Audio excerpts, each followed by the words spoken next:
If this is complicated, how did you survive the diplomacy at the LAN Party? Well, you have to understand, like, I'm not really good with numbers. And, like, I think sometimes I get, like, I'm looking at everything and I'm like, whoa, this is so many numbers, and I just don't understand where the numbers go. With the diplomacy, like, I'm literally talking to people. Like, that's what I do. I'm pretty charismatic, I'd like to think, and it's not hard for me to figure out, like, oh, who hates who, or who has this shady plan against who, or how do I spy on this person and figure out what they want to do, because it's different when you're playing with, like, a bunch of people. You guys have to understand, it was like, you know, it was like 30 teams, and there's a bunch of people. I could just walk from room to room, sit down, and innocently chat about what they're looking to do with their country, and, you know, I'm an idiot, so I'm just gonna have them explain the whole game to me and what they're gonna do, and then I take that information and immediately go to the enemy that's paid me in wine. So... So you were basically being bought for wine? Like that? Yeah, beer. I got so much beer. There was literally a group that bought me an entire bottle, like a full bottle of wine with the bucket and glasses and everything. I couldn't. It's like, guys, chill out. Wow. They're like, but this means that you're gonna help us, right? And I did. I helped them for a really long time. I agreed. I was like, okay, I'll help you till this year in the game. And they're like, cool, we'll pay for that. And they bought me a bottle of wine. It was great. Are you kidding me? I was drunk most of the time just because of all the allies that I made and double crossed. It was very fun. Hold on, we got a border friction. Our rightful provinces are held by other nations, and our government seems to be making no effort to recover them. What use are they anyway, proclaims the broadsheet. Widespread dissatisfaction with our failure to recover our claimed provinces is sweeping the nation. Perhaps a policy change is in order. Put a positive spin on things. Revoke the claim. Monk 004, he says, exclamation mark. Aww. And someone else just said recently that, is this like the same black dressed monk? Did you wear a lot of black? Oh my god, let me put back on my original wig, because no one's... Just no one's what? Is it just me, or is her mic cutting out now? Sometimes.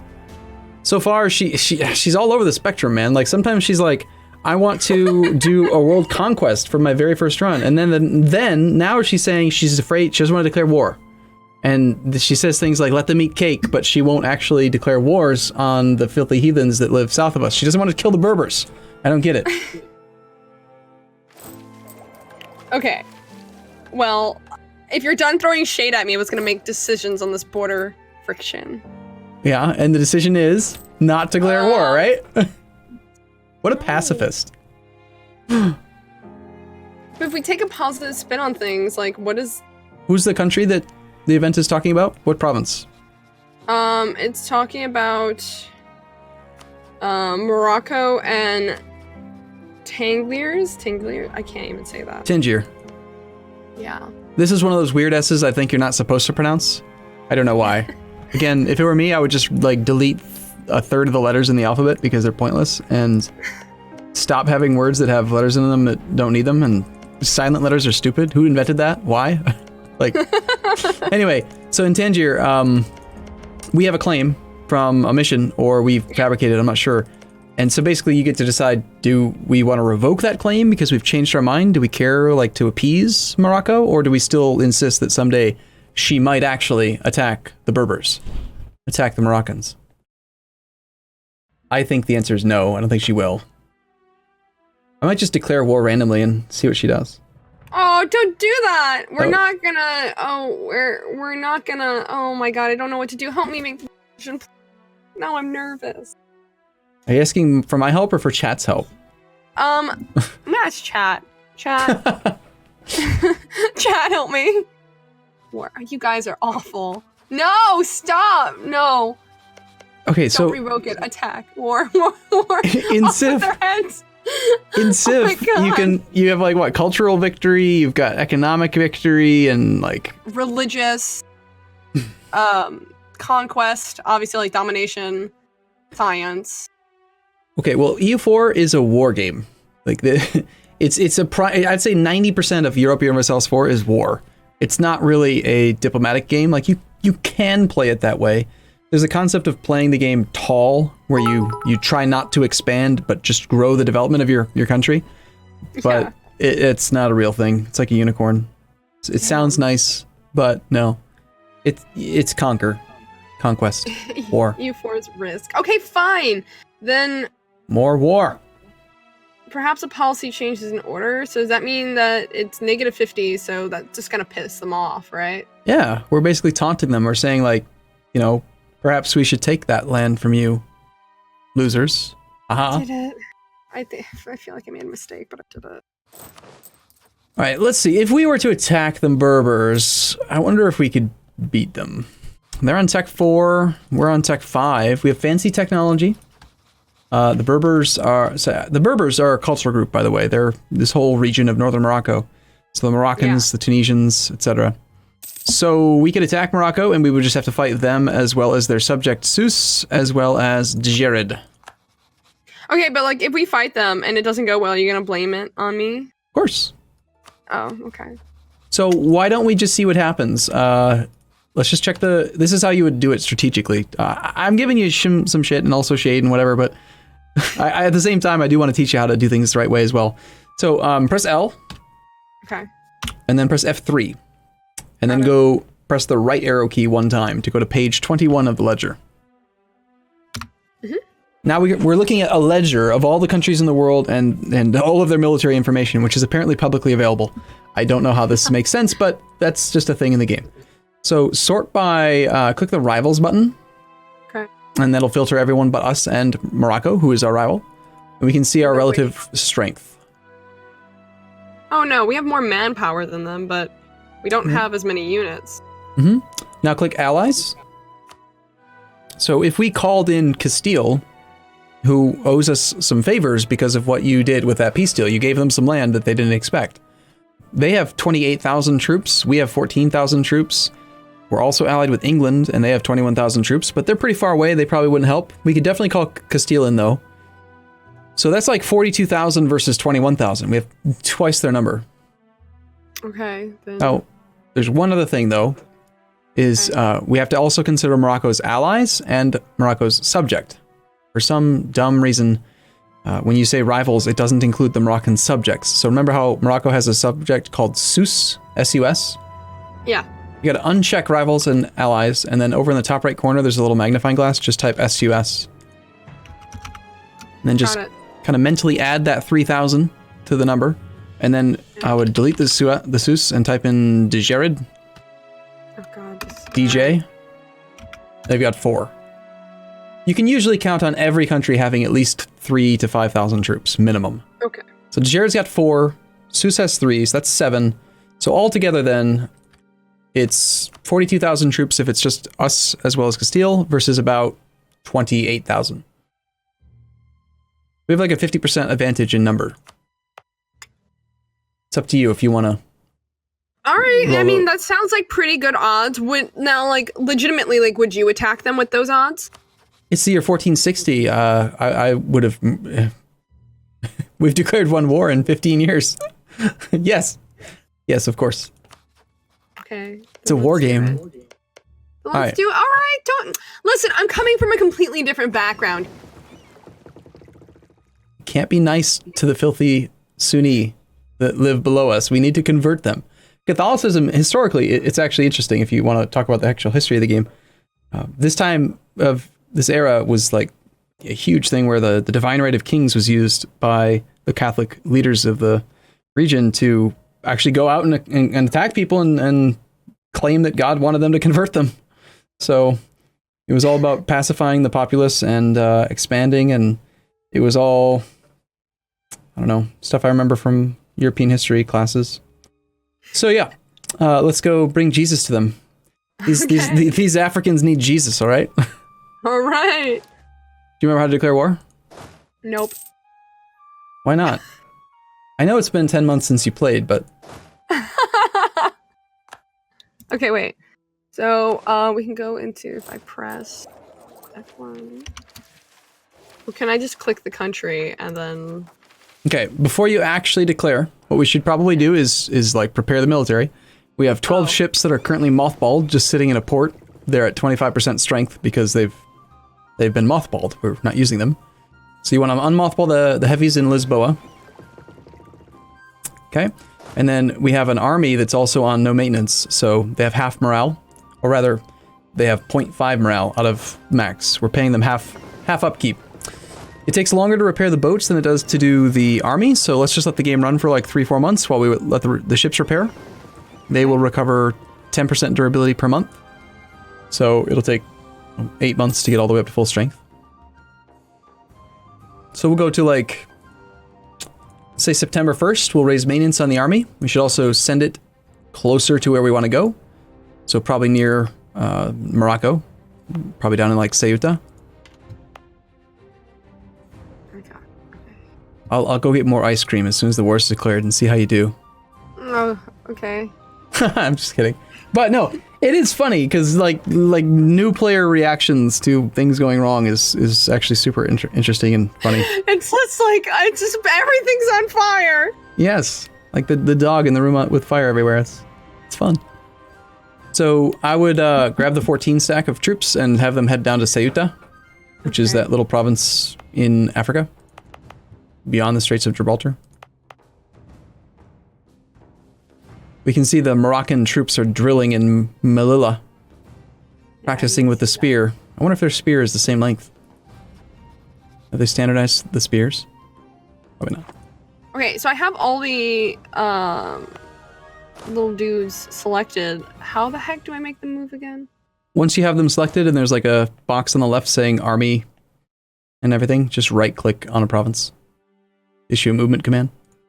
Got it. Okay, that's what I thought. I don't know why. I kept like left clicking, being like, why? All right, and then so race maintenance is the next thing. So go F1 and then 4. Hold on, merchants worried about lack of protection. With our focus on free trade, our merchants are concerned that they are not getting support that they would get under more merchant blah blah blah blah. Okay, wait. That's why it's called free trade. Well, maybe there's something that we can do. Trade efficiency minus 10%, trade range minus 10%, or I can gain one mercantilism and lose 20 diplomatic power. Let them eat cake, you say. That is why it's called free trade. See, that's exactly how I picture you responding to every event now because of that first one. Should I do? This is why it's called free trade. I don't know. I'm asking because I don't really think I understand the ramifications. Okay, so strategically, the one that says what, gain mercantilism at the cost of diplo points. Yeah. To evaluate how much a point of mercantilism is, press F1 5 to go to the trade tab. There's a button we can click right now called promote mercantilism. We could spend 99 diplo points to increase mercantilism by 1. So the event is giving you an option to get it basically on a sale. It's a discount. You can get 1 mercantilism for 25, which is way better than normal. Oh. So that's a good thing if you want mercantilism, which you should because it's good. It makes you increase your trade income. Not a huge amount, but some. I took it. Okay. All right, so back to military. Back to war. Go to the economy tab. The button is 4, a little bag of gold at the top. Yeah. And that slider for army maintenance, we want to move it all the way to the right so that we're paying our troops. Okay. Did you do it? Yep, got it. Nice. Cool. So in a few months then, they will have enough morale to potentially fight people. Now, do you want them to go in without any coordination and no leader at all, or do you want to actually give them a general? I want to give them a leader, but as I remember, I think the last leader we had died, right? The last military leader? Yep. If you go to the military tab, which is the little hat with the sword, shortcut key is F1, F2. Yeah. You can see a list of our available leaders. We have 1 leader, it's Diogo Gomez, the explorer. You can't use explorers on land armies. It's not possible. So can we recruit a general? Technically, we have 4 options right now. We could hire a regular general, well, 5 options actually. Regular general, which is going to have anywhere from 3 to 8 pips based on our current army tradition. So he could be really good, he could be really bad. We have the option to hire a conquistador because we have taken exploration ideas. He will have between 2 and 8 pips. The difference between a conquistador and a regular general is that a conquistador is like an explorer, but for land. So you know how an explorer can reveal terra incognita on the ocean? Yeah, they can reveal it on land. Exactly. So we might want a conquistador for that reason, because we will eventually want to explore terra incognita on land since we're Portugal. But the other options are we can give military commands to our ruler. Because we have a few military points on King Afonso V, he would actually be slightly better than a regular general. 3 to 8 pips versus 3 to 9 pips on average for the current ruler. Or we could also turn our heir into a commander, and he would be a 3 to 10 pip ruler. Oh my gosh, it's a lot. All right. So, Lastly, the fifth one, oh God, all we could go to the general. We could ask for a general from the nobles if they liked us a little bit more. Their loyalty is not currently high enough. If they had 30 loyalty, we could ask them for a general. So the drawbacks, pros and cons, real quick of each. okay. Hiring a real general costs military points, whether it's a conquistador or a general. Promoting your current ruler or your heir does not cost military points. If your military ruler or heir dies in battle or while leading a siege, you lose more stability than if he just died because he got old. So there's some pros and cons to each. In this case, I'd probably roll the heir because he's got the best possible chance for good pips. And it doesn't cost monarch points. We're gonna give up our son. Yeah, well, he's malevolent, so let's let him go kill some Moroccans. Okay. He'd probably enjoy that. This ruler is seen as malevolent. The actions of your ruler are often seen as motivated by malice or hostile intent. As a result, any subject countries under our control are quick to anger and fear any action we take. I'm not just trying to look nice. That's really rude. I am trying to understand.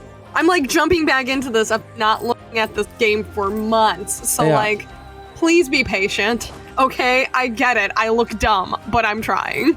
It has been like 11 months since she played, so... It has been like 27 months since I've last played this game. So like, I don't know. Has it been that long? I didn't realize 28 months had already passed. All right, Okay. so the one drawback... Oh, hey, you got Yao. He is a 3-1-2-1. The one drawback to making your current ruler into a general that I didn't mention already is that you don't get to name him. But when you roll a real general, you get to name them, and it's fun because you can name them some from chat. And then if they do well, you get to, you know, cheer them on, and if they suck, then you get to make fun of them. And chat likes it usually. But all right, so we're gonna go with Yao Davi. Okay. We are 6 years ahead of time in military tech, so if you want, we have enough military points that we could roll a real general. Something else I also forgot to mention is that your ruler and your heir don't take up leader slots. See how it says 2 leaders, 1 out of 2? Yes. Diogo is a explorer, so he takes up one of our 2 free leader slots. But because Yao is Joao, or whatever his name is, he is an heir, so he's a free leader. So we could have one more leader that's a real leader and be at our leader limit, and we'd be all right. Okay. Yeah. Then let's. So this is where chat is supposed to stand up and proclaim their capability. Who shall lead? Who wants to lead? Assuming that she wants to roll a general or not. Well, the more she likes to role play. I heard automatically, like my mind keeps wanting to go to the way I would go to war in Civ. So I keep thinking, I'm like, oh yeah, well the more generals we have, the more surrounding bonuses that we'll receive when attacking X place. Even if we have, land penalties, like river penalties, like we'll be better off because infantry units and like that's where my mind is going right now. I'm not. Okay. Because I'm like, yeah, of course. Why wouldn't we have a second general? That's just great. You're lucky to have one. Like, but I know it's not the same. Yeah. Well, you need to pick someone from chat. Go. Just don't be biased. Pick well. Don't be biased. Yeah. Someone who wants to be a general. And who wants to be a general, guys? Who wants to pick the general's name? Some people already. Pink wig general. All right. I like that. We're gonna do pink wig general. Cool. So you just click the button for a general or for a conquistador.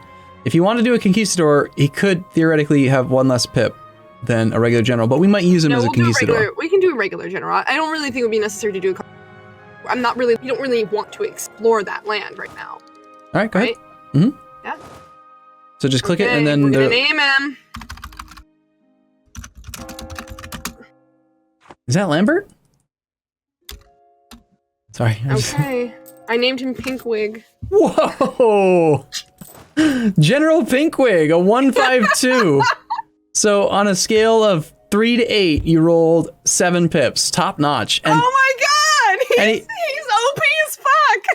and he put them all in the right spot too. That's the best part. So early game shock is all that matters. He's a 1-5. That's pretty damn impressive. Everyone's shook right now. And this... Oh, 8 pips. Right, I can't count. I'm sorry. He's actually max pips. How did I get to 7? I don't know. Oh my god, that's great. OP Pinkwig. All right, so go ahead and get Pinkwig in charge of the army now. Again. Okay. Click these guys. No leader. We're gonna have General Pinkwig. This is why it's fun to name generals after chat, because when they do well, it's exciting, and when they fail, then it's all their fault. Listen, he's gonna have the best pink weave, and he's gonna choke all of his enemies out with it. Now, was there a person in chat actually named Pinkwig, or was that just a name? So everybody was like, there was like 2 or 3 people that were like, you should name him Pinkwig, General Pinkwig, and I like that, so I chose. Cool. Okay, cool. Pinkwig is too shocking. Pinkwig can't fail. So these guys are still walking there. All right. I slowed the game down in preparation for the war. Okay. I'll speed it back up till we're actually in position. So the army's where it needs to be, but morale is still only about half because we haven't been paying them for a while. So we need to wait like... So we said how long? 8 months it was going to take for them to get to full morale? 8 months for the ships to get repaired. And okay. It's giving feedback again. Oh, sorry guys. So the Navy is 65% repaired, and the Army is 1 month away from full morale. So let's just say January 1st, we'll be totally ready to go. We probably started paying the Army too soon, but you know, they'll spend it on baubles and Christmas presents and things for their kids. If I get something to drink, is the game going to explode? Yeah. Oh, no, great. no, you go. You should. I'll be right back. 2 seconds.